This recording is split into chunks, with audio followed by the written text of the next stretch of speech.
দক্ষিণী সিনেমার জনপ্রিয় অভিনেতা ও তামিলনাড়ুর মুখ্যমন্ত্রী থালাপতি বিজয়কে ঘিরে নতুন বিতর্ক। অভিনেত্রী ও সাবেক নার্স জুলি অভিযোগ করেছেন, বিজয়ের সমর্থকদের দীর্ঘদিনের অনলাইন ট্রোলিং ও মানসিক হয়রানির কারণে তিনি গর্ভপাতের শিকার হয়েছেন।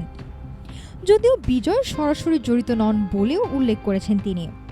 অভিনেত্রী ও সাবেক নার্স জুলি দাবি করেছেন, সামাজিক যোগাযোগ মাধ্যমে তাকে নিয়ে চলা কুরুচিপূর্ণ মন্তব্য, ট্রোলিং এবং অপপ্রচারের কারণে চরম মানসিক চাপের মধ্যে পড়েছিলেন তিনি।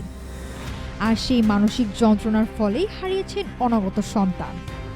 সম্প্রতি সাংবাদিকদের সঙ্গে আলাপকালে জুলি জানান, বিয়ের পর প্রথম সন্তানের অপেক্ষায় ছিলেন তিনি, কিন্তু তাকে এবং তার স্বামীকে ঘিরে সামাজিক মাধ্যমে শুরু হয় নানা ধরনের অপমানজনক প্রচারণা।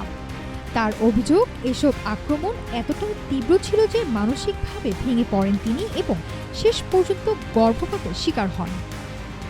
হলেও পরে তাকে জানানো হয় বিষয়টি ফৌজদারি অপরাধ নয়, বরং দেওয়ানি মানহানির আওতায় পড়ে। অভিযোগের পরই নতুন করে ছড়িয়ে পড়ে কথিত 15 লাখ টাকার কিডনি কেলেঙ্কারি নিয়ে নানা দাবি। জুলির ভাষ্য, এগুলো ছিল পরিকল্পিত অপপ্রচার। সমর্থকদের এমন আচরণের সমালোচনা করে জুলি বলেন, সমালোচকদের হয়রানি করার বদলে থালাপতি বিজয়ের উচিত জনগণের জন্য কাজ করার দিকে বেশি মনোযোগ দেওয়া। তবে এই অভিযোগ নিয়ে এখন পর্যন্ত বিজয় বা তার রাজনৈতিক দল টিভিকে এর পক্ষ থেকে কোনো আনুষ্ঠানিক প্রতিক্রিয়া পাওয়া যায়নি।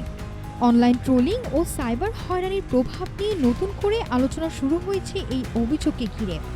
তবে জুলির দাবির বিষয়ে স্বাধীনভাবে কোনো প্রমাণ এখনও প্রকাশ্যে আসেনি, তাই বিষয়টি নিয়ে বিতর্ক অব্যাহত রয়েছে। নাফিসা সামিয়া, ঢাকা টুডে।